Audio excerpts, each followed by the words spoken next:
बताना चाहता हूँ। मैं आज जब कल पूना पहुँचा तो मेरे 2 स्टूडेंट हैं महाराष्ट्र कैडर में। एक वरुण, उसका भी इन्हीं के बैच में सिलेक्शन हुआ। तो उसने मुझसे कहा सर आपने मुझे नहीं बुलाया। एक आईएएस है, उन्होंने कहा कि सर ये तो बेईमानी है सर। और दोनों लोग आए हैं पर यहाँ नहीं आए, भाई ऑफिसर हैं तो प्रोटोकॉल नहीं आ सकते। तो बोले आपने सैफिन को ही क्यों बुलाया? बुलाने के लिए तो खैर पूरी दुनिया पड़ी होती है, लेकिन इस आदमी की बड़ी विशेषताएं हैं। पहली, 22 साल, इस उम्र में अगर ये आदमी को ये समझ में आता है कि मुझे क्या करना है, ब्लेसिंग। दूसरी विशेषता, अकबर है ये। अभी मैंने बाहर नेपोलियन कह दिया था, फिर मैंने अमेंड किया अपने आप को कि नहीं नहीं अकबर है,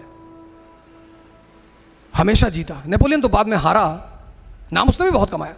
तो मैंने इनको अभी सुबह कहा कि तुम नेपोलियन हो, फिर मैंने कहा नहीं नहीं अकबर। आप इस आदमी के सोच देखिए, सोच। मैं तो इतना भी नहीं बोलना चाहता था, मैं चाहता था यही आपसे बोले। दूसरी बात, मेंस के समय इस आदमी का पैर टूट गया। जज्बा देखो यार। मेरा ऐसा नहीं कि मैं कोई आईएएस बन गया तो मैं उसका ना जाओ, पर इस आदमी से मेरा एक विशेष कुछ है। लोग ऐसा नहीं, सिर्फ इन्हीं से, ऐसे मेरे कुछ स्टूडेंट हैं जिनसे मेरा एक बड़ा विशेष लगाव है। उसके पीछे ये नहीं कि आईएएस बन गए, मैं इनसे कल बोलूंगा मेरा काम कर दो, मैं कभी नहीं बोलूंगा, मालिक ना करे मुझे कभी इनसे कहना पड़े। लेकिन लगाव है इसलिए कि इस आदमी ने बहुत लोगों को आशा दी, आशा कि भैया हम भी कर सकते हैं।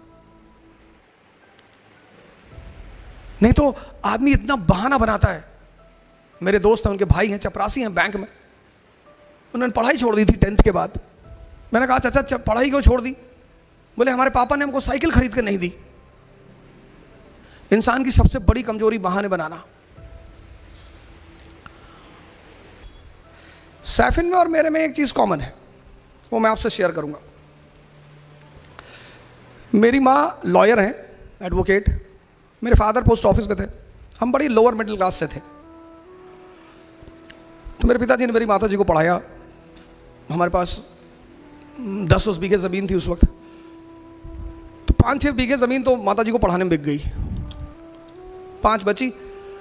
तो जब मैं बड़ा हुआ, बाहर निकला, बाहर पढ़ने के लिए मैं दिल्ली आया। फिर और पोस्टिंग की ज़रूरत पड़ी। मेरी बहन वो भी आई दिल्ली पढ़ने के लिए। तो पैसे तो थे नहीं घर में। तो ये हुआ कि भाई अब क्या करें? माता जी ने कहा कि ज़मीन बेच दो।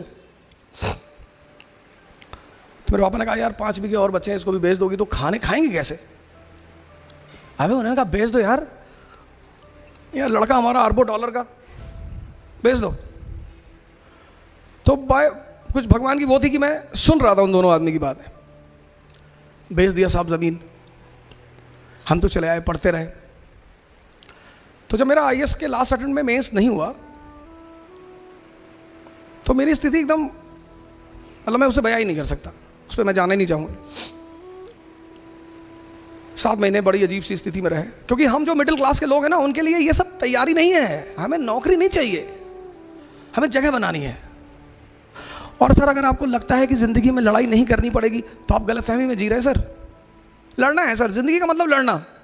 अब आप डिसाइड करो कि कहाँ। चपरासी बन गए सरकारी एसबीआई में, कितनी सैलरी? 25,000।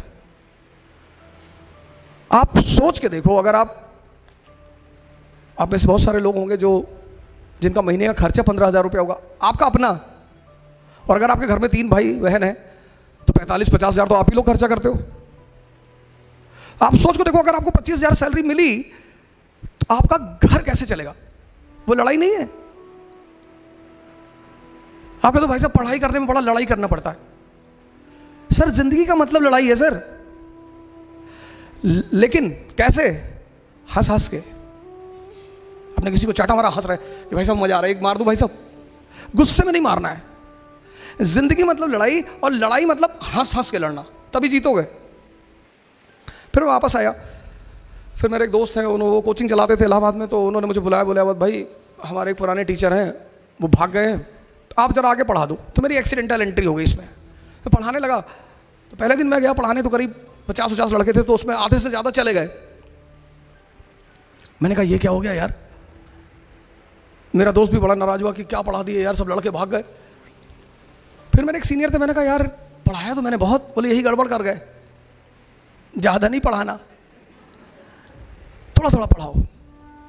ये पढ़े लिखे लोग हैं बड़े, इनको बता दो करना क्या है, इनको स्पून फीडिंग मत करो। फिर मैं पढ़ाने लगा, पढ़ाते पढ़ाते एक नया लाइफ मिली। मेरा पहला स्टूडेंट जो आईएएस हुआ वो राजू शुक्ला, अभी झांसी में है। उसके बाद मुझे वो बड़ा अजीब सा लड़का था। मैंने उससे पूछा कि यार अकबर के बारे में कुछ जानते हो? कहा सर अकबर औरंगजेब ये सब भाई भाई थे। तो मैंने कहा यार इससे काम, अभी झांसी में है, मैं अगली बार लेकर आऊंगा, भगवान ने चाहा तो, मालिक ने चाहा मैं उसे लेकर आऊँ, मैं उससे भी मिलाऊंगा कि देखो ऐसे लोग।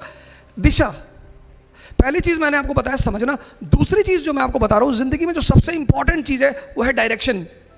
जीत कोई भी सकता है। दुर्योधन की तरफ से महाभारत के युद्ध में कौन खड़ा है? द्रोणाचार्य, प्रोफेसर।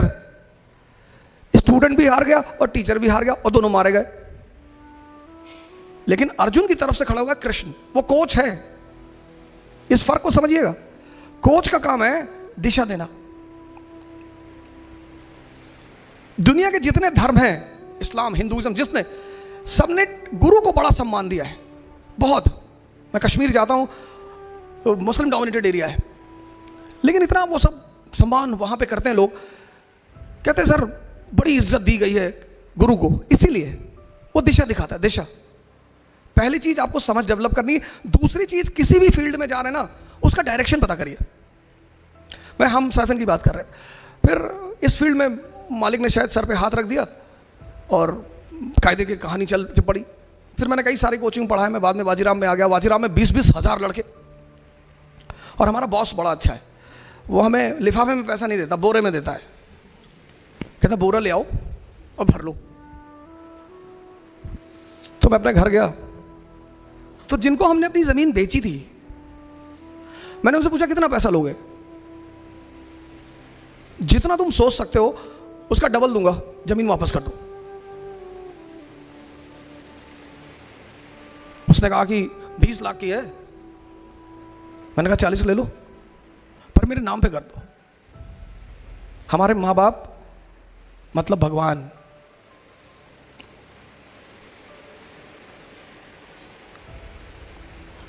भगवान।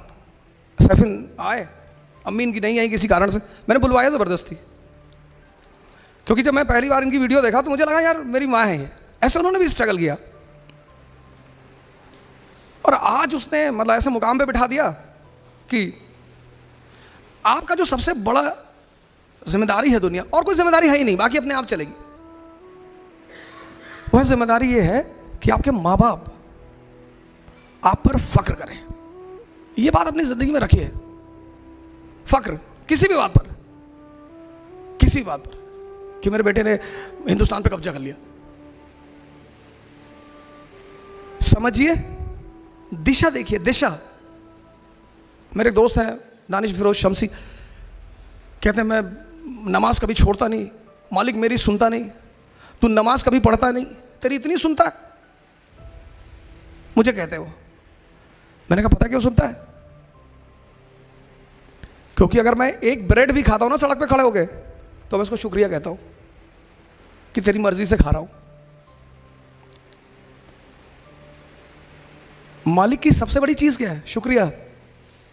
आईसीयू में जाके देखो, आईसीयू जाना, आईसीयू, कभी आईसीयू जाओ हॉस्पिटल के, वहां लोगों को देखो जो 25-25, 30-30 दिन से लेटे हैं, गाजर का पानी पी रहे हैं।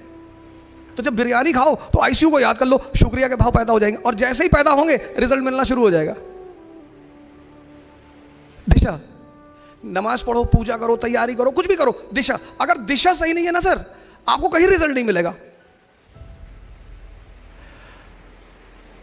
मालिक ने इतनी बड़ी कायनात बना रखी, आपके सजदे का थोड़ी भूखा है वो, पर उसे लगता है कि आपको भी, जैसे आप किसी के लिए कुछ करते हो तो आप एक्सपेक्ट करते हो कि ये मुझे कुछ थैंक यू बोलेगा, गिफ्ट देगा। जैसे आप करते हो ऐसे वो भी शायद करता होगा। और आपको कुछ देना ही नहीं, शुक्रिया। यही इसीलिए वो मालिक है, हमें कुछ देना ही नहीं। ऐसा कहकर हम अपने आप को बचाते भी है, ये भी एक फायदा है हमारा कि हमें कुछ देना ही नहीं, देना तो घर पड़ता ही है। समझ और दिशा।